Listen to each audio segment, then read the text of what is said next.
Welcome back to this second part of my talk on practical criticism.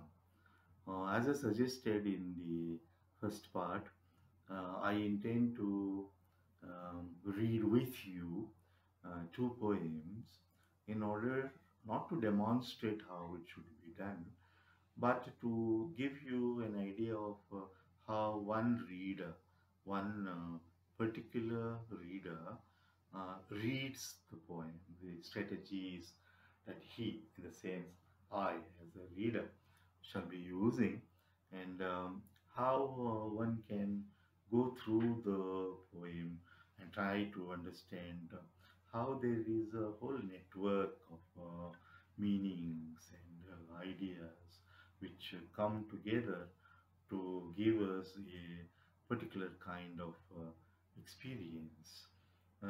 Therefore, what I'm now going to do is to put up these two poems on the screen for you.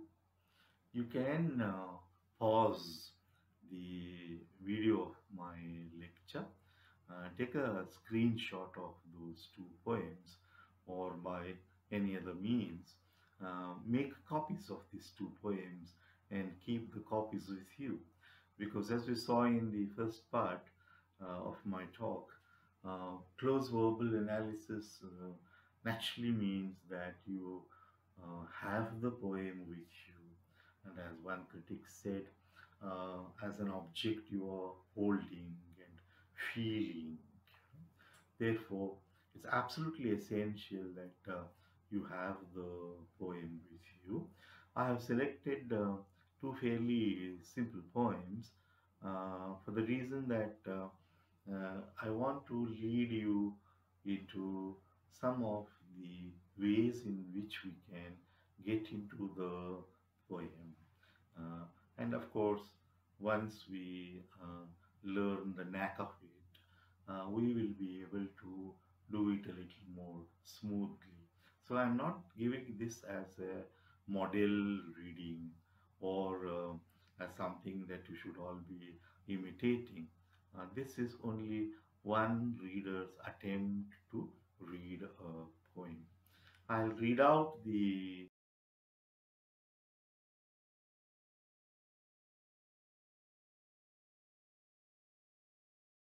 first poem to you, and then we shall discuss it. The title of the poem is The Owl. Sometimes in your examination, the title of the poem is not given to you. I think one of the reasons is that if it is a good title, it can be, as the critics say, uh, probably more than half the summary of the poem itself. If a poet chooses a good title, the title in a way becomes a very succinct and very brief, uh, guideline, already leading the reader and giving him a big hint that this is what the poem is about. That, I guess, is one of the reasons why in examination sometimes the title is not given. But personally, I believe it should be given because we need to understand uh, probably how a framework is created by the poet. Uh, it's almost like showing us the first step into the poem. Whatever that may be, let me now read the poem aloud to you. Downhill I came, hungry and yet not starved, cold, yet had heat within me that was proof against the north wind, tired, yet so that rest had seemed the sweetest thing under a roof. Then at the inn I had food, fire, and rest, knowing how hungry, cold, and tired was I. All of the night was quite barred out, except an owl's cry, a most melancholy cry, shaken out long and clear upon the hill. No merry note, nor cause of merriment, but one telling me plain what I escaped, and others could not. That night, as in I went, and salted was my food, and my repose salted and sobered too by the bird's voice, speaking for all who lay under the stars, soldiers and poor, unable to rejoice. This is the poem before us. I suggested that there are some two or three basic questions you can ask of the poem, which will be useful to you, especially regarding the speaker of the poem. I think even with one reading, we can make certain guesses, surmises about who the speaker of the poem is. If you look at the details given in the first stanza, I'm sure you can infer that the speaker of the poem is healthy and probably a young person. How do I make these inferences? Well, he tells us that he was able to put up with hunger, that the strength of his body was able to withstand the cold, and then he was able to uh, handle the tiredness which the activity produced. We don't know what it is. He says he has come down the hill, maybe a long walk, or maybe he had been treading down, or maybe he has made a long journey which also involved coming down the hill, or maybe there could be other explanations also. But one thing is clear, that he is obviously a young and healthy person. Um, then we ask another question. All right, he's a young man, healthy person. What does he do? Well, look at the actions. He has made a difficult journey, or had a tiring walk down the hill, and then he enters an inn. You know, inn um was the name given to resting place. The modern day counterpart would be a lodging where food was also given, and he checks into the inn, has his food, and then it's natural that he should be looking forward to a quiet night's sleep and rest, but is disturbed by the voice of the bird, the cry of the bird, and then his mood changes. So, in the second close reading, you will know that the poem is based upon change in the mood and change in the perception. And what causes this change is the cry of the bird. That's how the poem is structured, isn't it? Even if we go back to his actions, he has come down and now he enters into the inn, has a good dinner, and then he is about to go to sleep in the silence of the night. And he seems to be satisfied with himself, and he seems to be uh, peaceful and maybe looking forward to rest, but it changes. His mood and his feelings change, which are recorded in the last two stanzas. One stanza talks about the quality of that cry and the nature of the cry, and the last stanza talks about its effect on the speaker. This is how we have already arrived at two important things. One is about the speaker and then his actions. Secondly, we also know that probably the poem works on the basis of the change that occurs because of the cry of the bird. We already know these two things. And of course, I mentioned in the first part of my talk that sometimes a poem may contain a direct comment which gives you a straightforward clue into what the poem is about.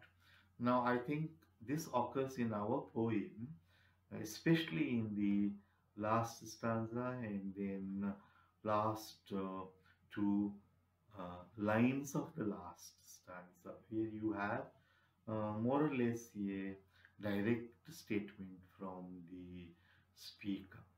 We'll be coming to it later, but if I want to bring it in here, he says that he started thinking about soldiers and poor, and that is what the um, change of the mood leads him to. That's the third thing that we already discover by uh, two readings of this poem. Now we will go back and read it word by word, and please remember what I had said. You need to look at the images, you need to look at the symbols if there are any, and then if there are metaphors and comparisons, they are very crucial to the understanding of the poem. And then if possible, you should also respond to the sounds and the sound patterns that you find in the poem. And most importantly, look at the levels at which the words operate. And one instruction I want to give you is, do not uh, neglect any word because it seems to be a commonplace and an ordinary word. A good poet is one who uses the most commonplace words to communicate the most uncommon things. So don't neglect the simple or plain words. And of course, um, we know from the reading of the poem that the language of the entire poem is very straightforward and very lucid, almost transparent. Let's see. It begins with something I don't think which could trouble any reader at all. The speaker is telling us, downhill I came, and we have to, as I said, make surmises. Uh, he probably made a long journey, which also involved climbing down the hill, or maybe there was something that was happening on the hill. Probably was a part of it, and then he has come down, or maybe he could have gone on a walking adventure or a climbing adventure, and now he has come back. These do not exhaust the possibilities. You can even think of other things, but remember, don't make exaggerated guesses. See, even if you make a guess, it should be a reasonable guess supported by some details in the poem. Downhill I came, and how was his condition? Hungry and yet not starved. Cold, yet certain words follow. Tired, yet. So, if you look at the lines in the first stanza, you see that the poet is using a parallelism by using a grammatical structure, and the grammatical structure is um, unpleasant yet good yet. So you are in a way using a grammatical structure here, where the first part introduces a word or an adjective, and the second one qualifies it. It's almost like saying cold but not uh, very cold, but something I could manage. That's how the parallelism, and you should pay attention to the parallelism. Let's take two examples and see. Hungry yet not starved. Think of those two words. Hungry yet not starved. At a very simple level, it can mean two things. You have had your last lunch or maybe your breakfast so many hours ago, and now you are feeling hungry, but you wouldn't say you are starved. uh, Starved doesn't mean deprived of food, but it's a way of saying extremely hungry. Oh, I feel starved. I wish somebody could give me something, you see. So he is making a qualification here. Hungry yet not starved. Is that the only way the words function here? Suppose we go to the last line, soldiers and poor. If it were not him, a healthy young man, but a soldier, and that too a poor soldier, it could mean two things: soldier and the poor people. But a soldier who is also poor, uh, would he be hungry or would he be starved? Now, the possibility is that he could be starved also. So, uh, when we come to the later part of the poem, the poet is saying, "Oh, I am probably lucky because I am not starved, because I have this, because I have this," whereas the poor soldiers don't have. Now, that contrast, which becomes clear in the last stanza, is already introduced here. In a good poem, the first line reflects on the last, and when you come to the last line, you understand what the first line was trying to tell you. This is important. It's not a prose argument where you come to the first argument, understand it, and then go to the next one, and then maybe never come back to the first. A poem, as we say, has an organic structure. It has unity, and this is shown here. If you are sensitive, and if you come back to this after reading the last two lines of the poem, cold, it had heat within me. That was proof.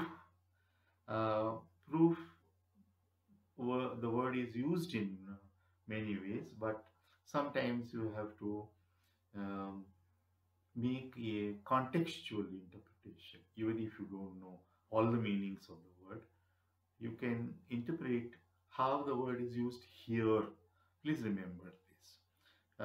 When we are reading a poem, it's not just the dictionary meaning or the normal use of the word that might help us. What's important is what's it doing here? What's the meaning it is giving here? Here, proof against is protection against.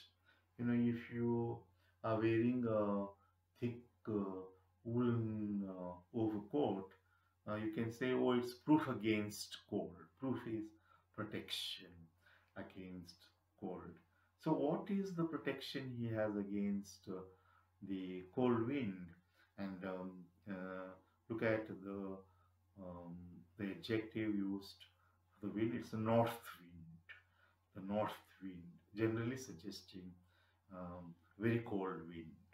So, what was the uh, proof against this cold for him? Not his thick coat or dress, but the heat within me. And that's why I said he must be a very healthy and probably a young person, because in a young and healthy body, there is that stamina to stand the cold, and the old people have great difficulty in handling cold winds. The young can manage because of the body heat and the stamina they have, and that's the reason why I had said he is young and healthy. So it is that gave him um, sustenance, and that which protected him against the cold. Tired, yes, it was a long walk, very tiring walk. Yet, so here, so is such that uh, I was tired, but in such a way that rest had seemed the sweetest thing under a roof. Under a roof is if you're not spending the night out there without a home and without a place to rest, then you know the difficulties you will be facing. But suppose you have a roof, a home, or a lodging, or an inn which protects you, then the rest, in fact, adds to your pleasure. That's why he says, um, uh, I was tired in such a way that I was not totally exhausted, and I did not feel, oh, I just can't come out of this tiredness. It was like I'm tired in such a way that if I now get rest, it will be far sweeter than the rest that I may have enjoyed on other occasions. Um, that's how he talks about it. And as I said, after reading it at the plain level, just as though facts are being given to us, he has walked, he faced the wind, and his body weight and health protected him, and then he has come down, and now he's hoping that he'll have sweet rest. But if I come back to the details after reading the last lines, I feel that there is an undercurrent beneath these words, indicating there are those for whom such rest may not be available. There are those who may not be able to assuage their hunger. They may remain starved. There may be people who are so worked up and so tired and so exhausted that there is no protection for them against the cold wind. That's how I would read this. Then at the inn I had food, fire, and rest. The three things he was looking for. You will have to relate it to hunger and cold and tiredness, right? Again, a parallelism in the poem.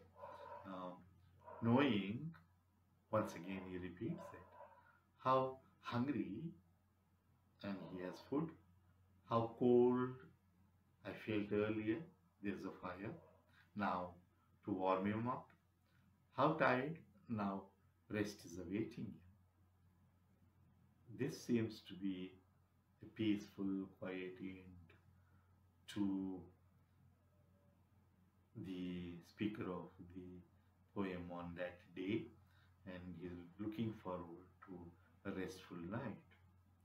All the night, all the night is all the surrounding atmosphere of the silent night was quite barred.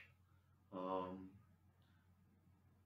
the word barred is used in a special way here. Of course, you can guess the meaning by the way we use it. You know, when you shut the door and you pull the bar, barring out, that this is not open, right? And therefore, bar has one meaning, closed, closed.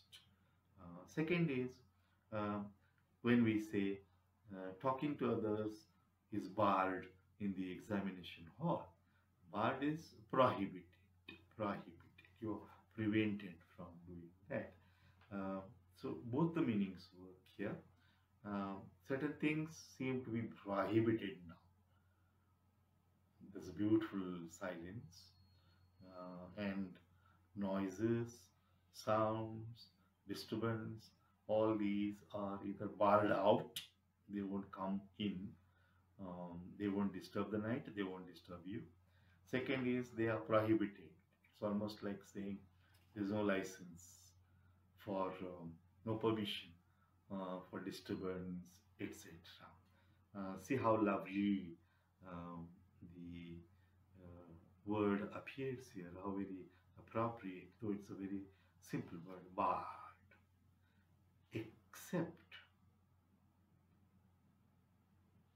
except in the silence of the night, absolute beautiful silence, disturbance prohibited, but suddenly there is a cry which breaks this silence, breaks this prohibition. Except an owl's cry, and immediately he adds an adjective which I think makes the whole change of the mood clear to us. It's a very obvious way of telling us what kind of a cry was it? Melancholy, or sad, sorrowful cry. In poetry, we ask a question. Um, all right, it's just a bird, and um, it's a bird which is said to be awake during the night, and it cries out. Why should it be melancholic? Why should it be sad? Uh, the answer to this question is in poetry, you use a technique called transferred epithet. Um, the bird's cry is not sad. Maybe you are sad, or there are sad things in this world, and therefore you attribute it to the cry of the bird. So it's the most melancholy cry. How does it come to him? Shaken out, absolute silence under the night, on the hill or maybe in the valley also, shaken out long and clear because of the silence. It shakes up the silence. It seems to be shaken out and coming towards you. Upon the hill, what kind of a sound was it? Again, very openly, the speaker tells us, no merry note. Note is note of music, like the swaras that we have, the arrangements of the swaras that we have in our music. No merry, it was not a happy sound. Nor cause of merriment, it was melancholic in itself. It was not something which could lead to happiness and merriment. But on the other hand, what message had it brought to him? But one telling me plain. Plain is an adverb here. It tells me plainly, directly, transparently, openly. There's no doubt about it. There's no ambiguity about that sad cry. It tells me very plainly what I escaped and others could not. I told you from the very beginning there is a contrast here between those who who are in a position to put up with these trying circumstances, who are therefore fortunate. But there are the unfortunate ones who do not have the things they require in order to uh, face the difficult conditions. And that is now made clearer. It was only suggested, hinted earlier. As I said, I am hungry but not starved, but there are those who are starving.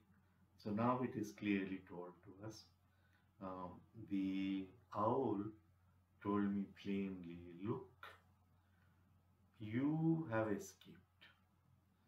We don't know the reasons. Maybe you are not a soldier, or maybe you are not poor, or maybe now you are not on the battlefield, or maybe you're not just associated with these difficult circumstances, but there are others.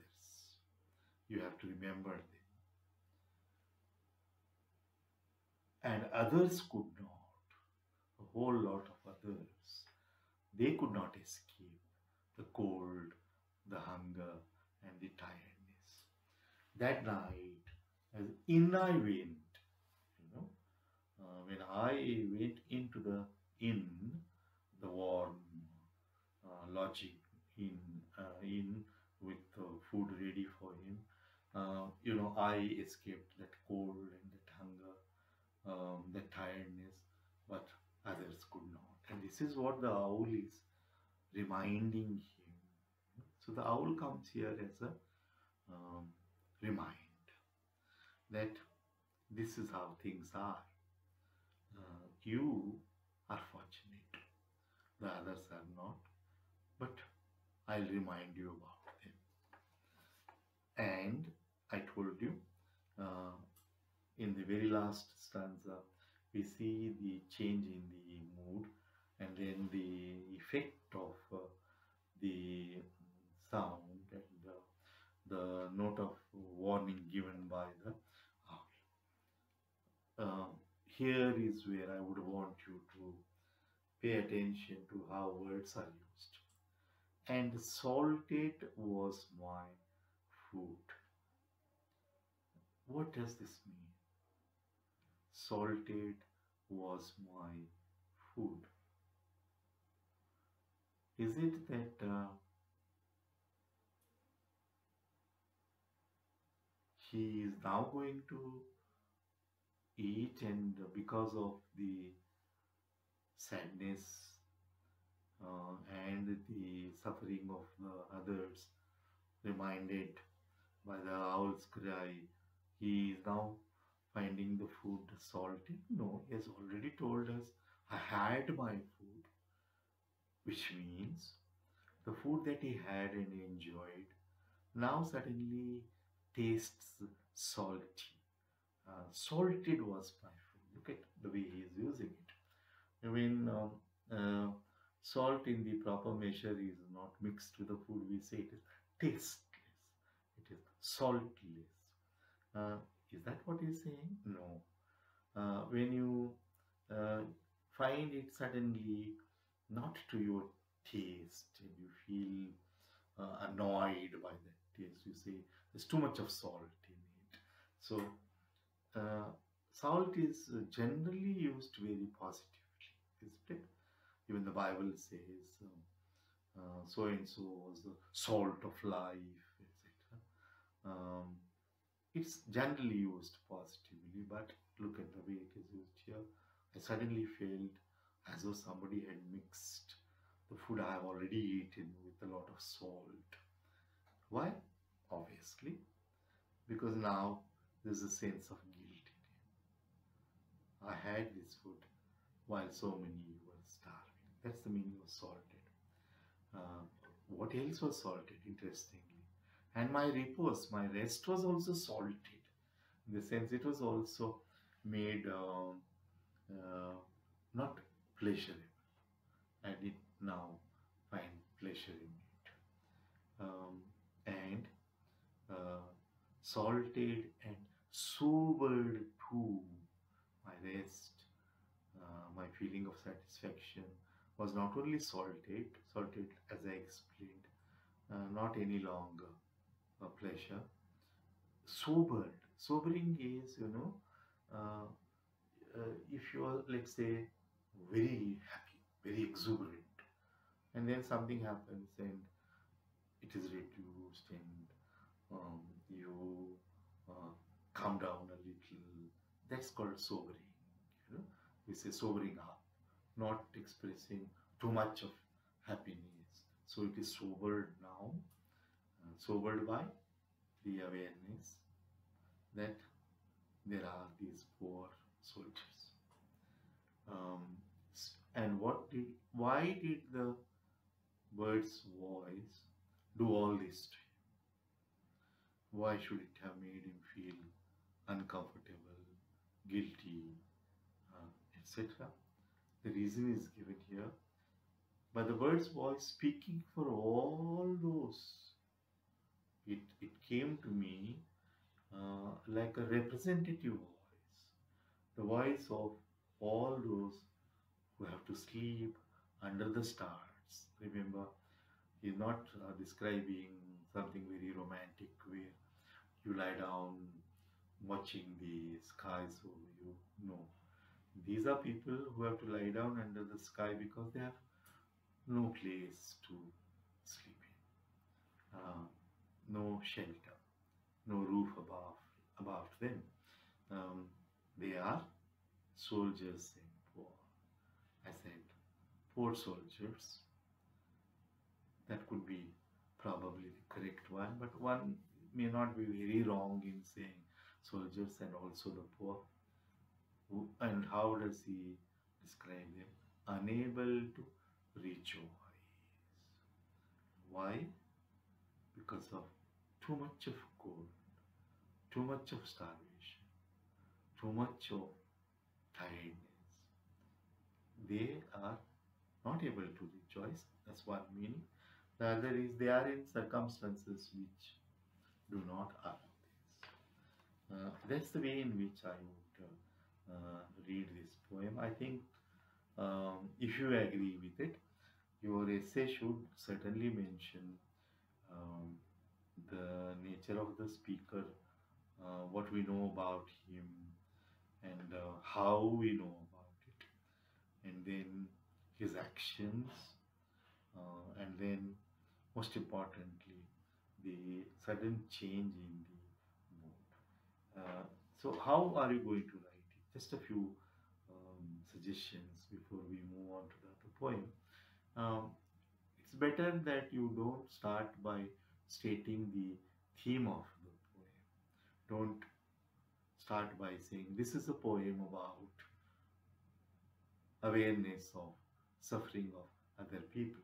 Because the danger is once you write down the theme, the rest of your essay will become a paraphrase or it will become an explanation for the statement of the theme. To avoid that, you follow the line I have followed. From a reading of the poem, this could be one proper beginning.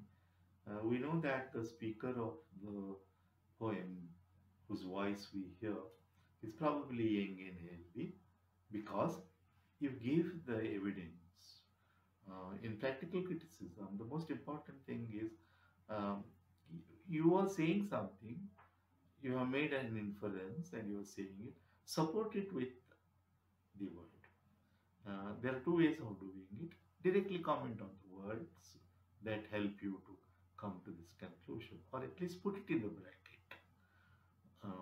Because we want you to demonstrate how you arrived at this. You may be quite right, but don't just make a statement. The speaker of the poem is young and healthy. Don't stop there. Who told you? What are the clues given in the poem? If you go on doing that and then come to the last stanza, and then, of course, you have to say that, oh yes, this is the theme of the poem. Right? All right.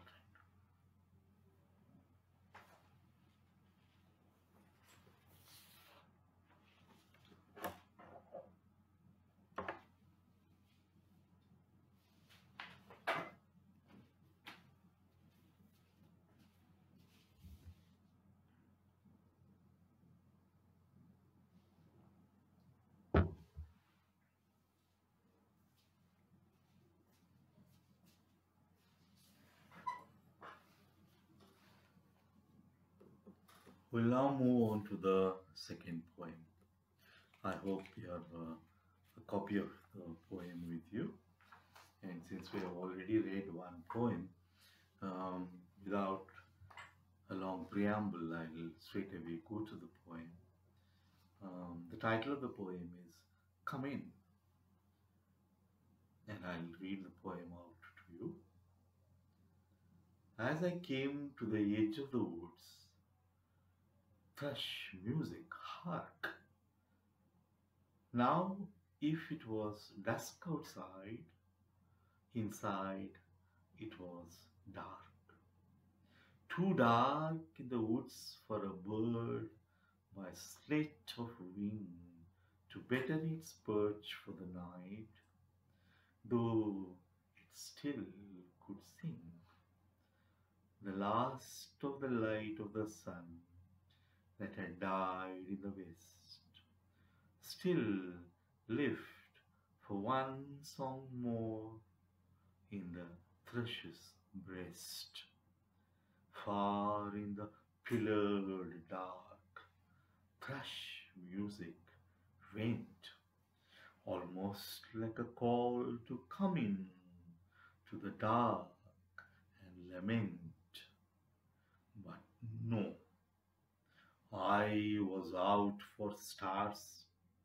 I would not come in. I meant, not even if asked, and I hadn't been. Um, the poem appears to be quite simple, uh, but once you start going through it word by word and line by line, you'll see how a particular kind of organizing of very simple plain words can take us to something very serious, something which has to do with the very deep experiences. All right, the title is Come In, and if you use your understanding of grammar, this is like an imperative, an imperative statement with an imperative verb is an instruction or an order, or it could also be a request. We'll have to find out which it is here. Someone is saying, Come in.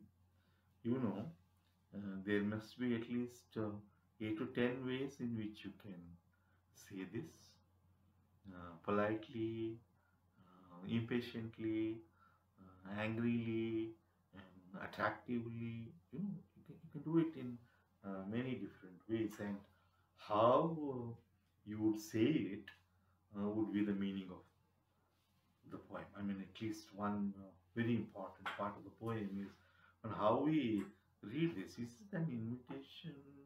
Is it an allurement and a temptation? Let's see. We don't know. We have just started with the poem. Um, Again, there is a speaker here. In this, unlike in the other poem, we don't have many details about what he could be, young or old. We don't know. But he is there in the poem as a speaker. Look at his actions. Um, as I came to the edge of the woods, it's very important. As I said, the simplest things in a poem are probably the most significant things. What is the speaker telling us? Something happened as he was coming out. From where? From the woods. This is where I want you to go back to what I had said about denotation and connotation. A dictionary would tell you that woods is a synonym for forest. If you take only the simple referential meaning. Is only telling you I had come walking through the forest, and now I was at the very edge of the forest where the forest comes to an end. But as a reader, I would think of two things. I mean, look at two words. Why does he say edge? Couldn't he have used some other words? Uh, all right. How is the word edge used in normal usage? Uh, how I, as a person, would use edge? Edge can have a very simple meaning. This is the end. It's the edge.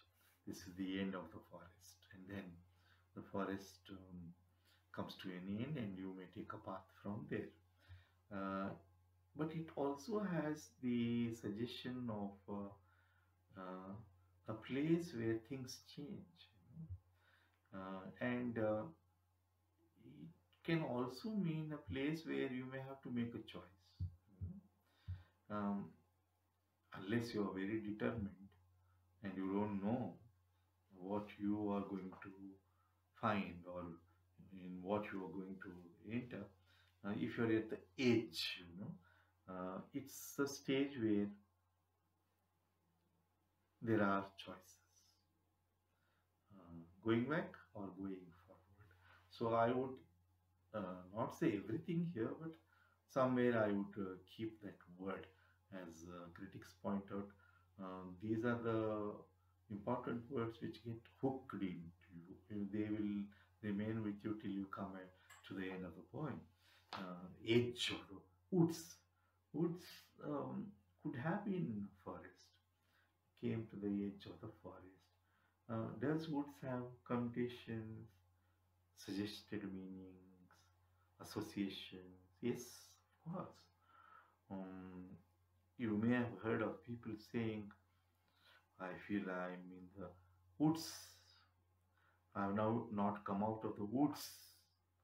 Now, in those expressions, woods would mean something which is challenging, something which is difficult. All right. One more example I can give you. He was lost, a scholar. He was lost in the woods of philosophy, metaphorically.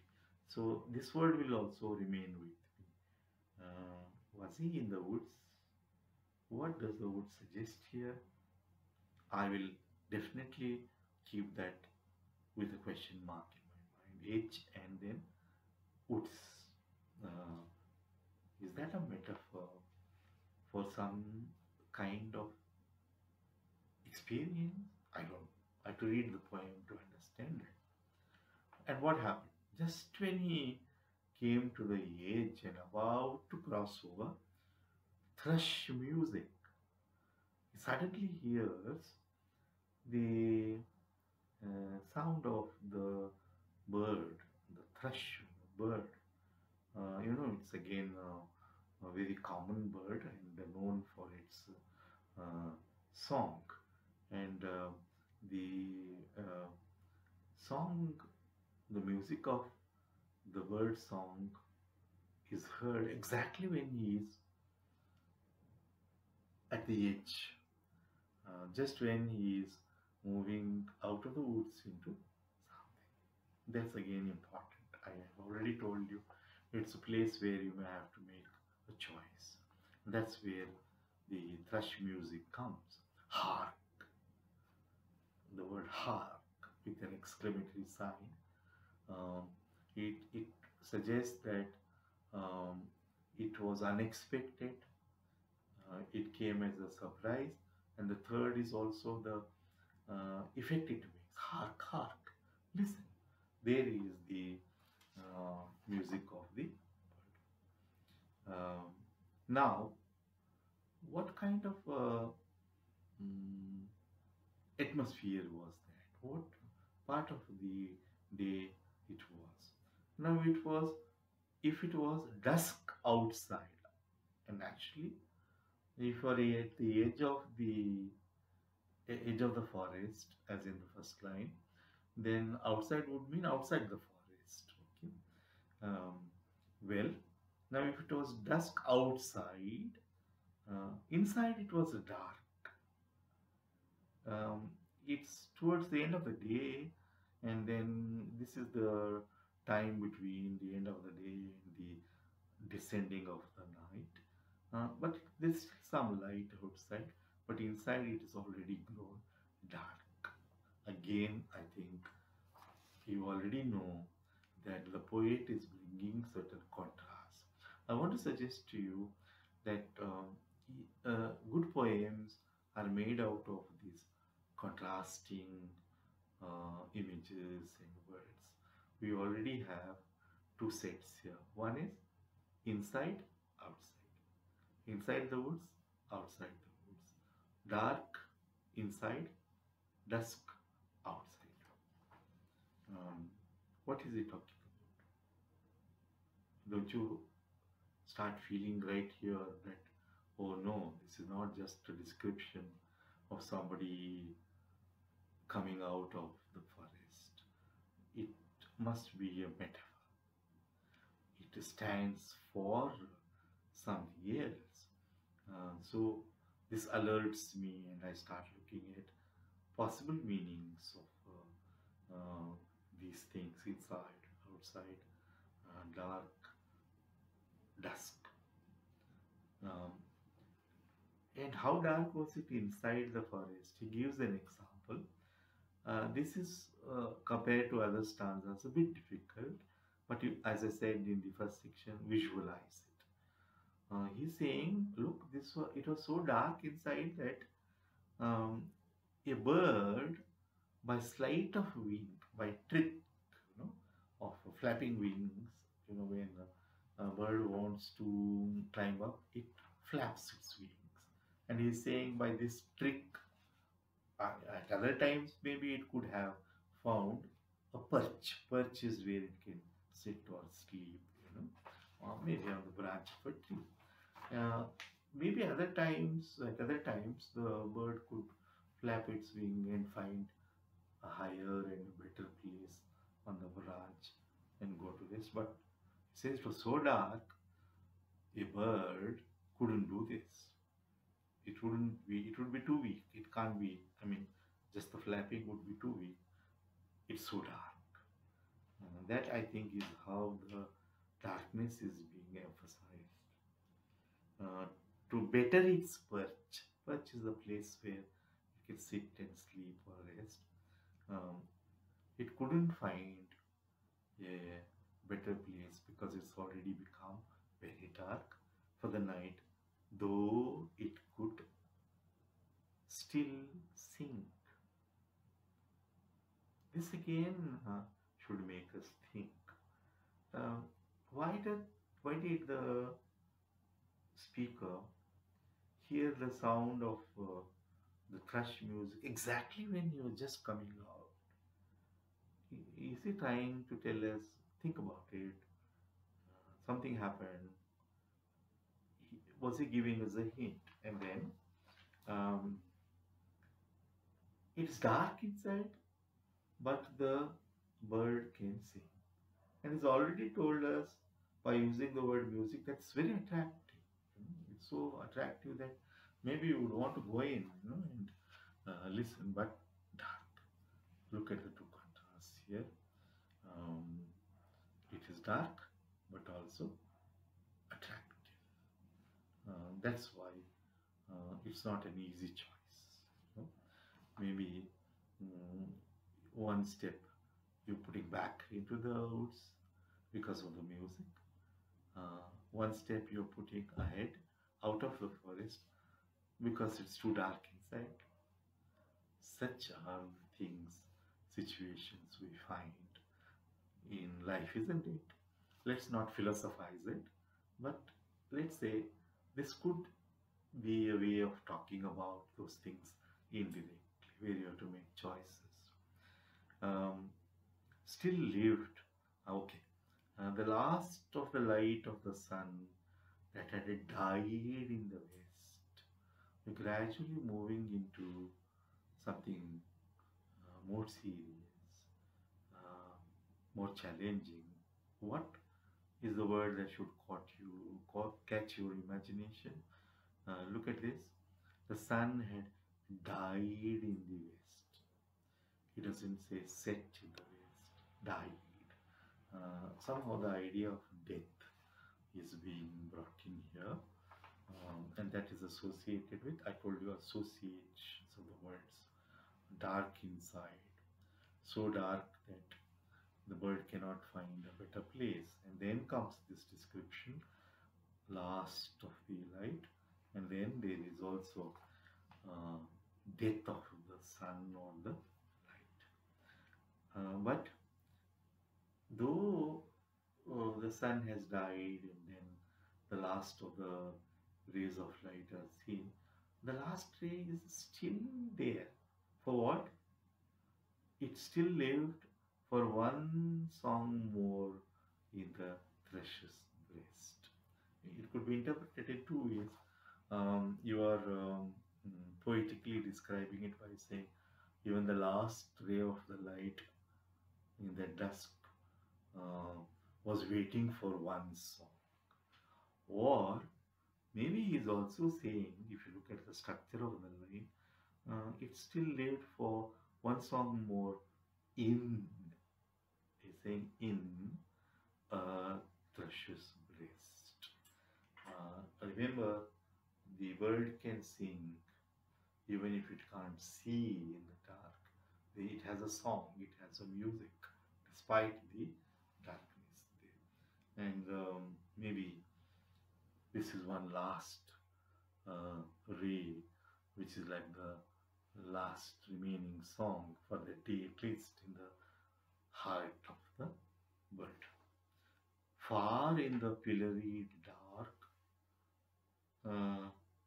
he is still moving out of the edge now, and the bird seems to be far away in the pillared dark. The dark is thick like pillars, like big pillars. Pillared dark. Thrush music went. It went on. It was still there, though it appeared a little far inside. Almost like, how was the effect? How did he feel? Was the tone and the music of that bird's voice almost like a call, invitation to come in? I told you at the very beginning, it all depends on how you um, speak out the title of the poem. Do you say, come in, come in, come in? How are you going to locate the tone? But he's saying it was almost like a call. Call could mean invitation. Call could mean instruction. Call could also mean something that may change your mind. Saying, come, come, come in. And you may go in instead of walking away from the forest. What kind of an invitation is this? To come in naturally into the forest. And you know the associations of the forest, dark and probably blinding, very difficult and maybe dangerous also. It is asking you to come and lament. The whole poem depends on how you interpret the word lament. You know, the meaning is lamenting something, grieving, mourning, weeping over something, weeping over something you have lost, etc. The question that arises here, to which I am not going to give you a final answer, is that somehow why is it that somehow this darkness is associated with an attraction, allurement? You say, come in, and it can have its impact on you, and maybe you could go in. And what is that invitation? Come in and lament. What does it mean? In a way, it could also mean give up. Go on lamenting, drown yourself in the sorrow, go into the darkness of sorrow and not do anything about it. That's one of the ways. At the last stanza, I told you this is a situation of a difficult choice. What does the speaker do? But no, he says very emphatically, but no. Uh, you should remember this when something has uh, partly attracted you, and then you're telling yourself, no, no, no, I'm not going to this. Oh, what a lovely ice cream, but I'm not going to eat. No, it's not just saying no, it's also telling yourself no. So that's how it is. But no, I was out for stars. Uh, I didn't, I took the decision not to go in, get lost in the darkness, drown in sorrow and lamentation. I was out for the stars because this was my choice. I would come out, I would cross the edge, and then I would look forward to the stars. I meant not even if asked. Look at the irony here. He says, I had taken a decision. Even if someone had asked me, I mean, even if the bird really said come in and invited me, I meant, I decided. Even if if I was asked, I would go for the stars. And I hadn't been, I hadn't been called. That, I think, makes us wonder. Was the call of the bird really a call which the bird made, or was the speaker imagining that this is what the music meant? The music meant an invitation to go and lament there. As I said, it all depends on how you interpret the word lament. So, broadly, um, the poem is telling us about a moment of choice, and the choice is between darkness and light, or maybe darkness and stars, and lamenting, but not lamenting, but hoping. So perhaps it is about the attraction of sorrow. It could be, isn't it? I mean, sorrow has its own attraction. You could get lost in sorrow and in sorrowing. So you have to say no. But then it's not so simple here in the poem. It tells us that, really speaking, I must have imagined it. Nobody had really invited me or called me inside. Look at the way the very simple words, all lines are more or less very, very short ones. Of course, there is an alternation of the long and the short here. And the images, I am leaving you to comment more on those images.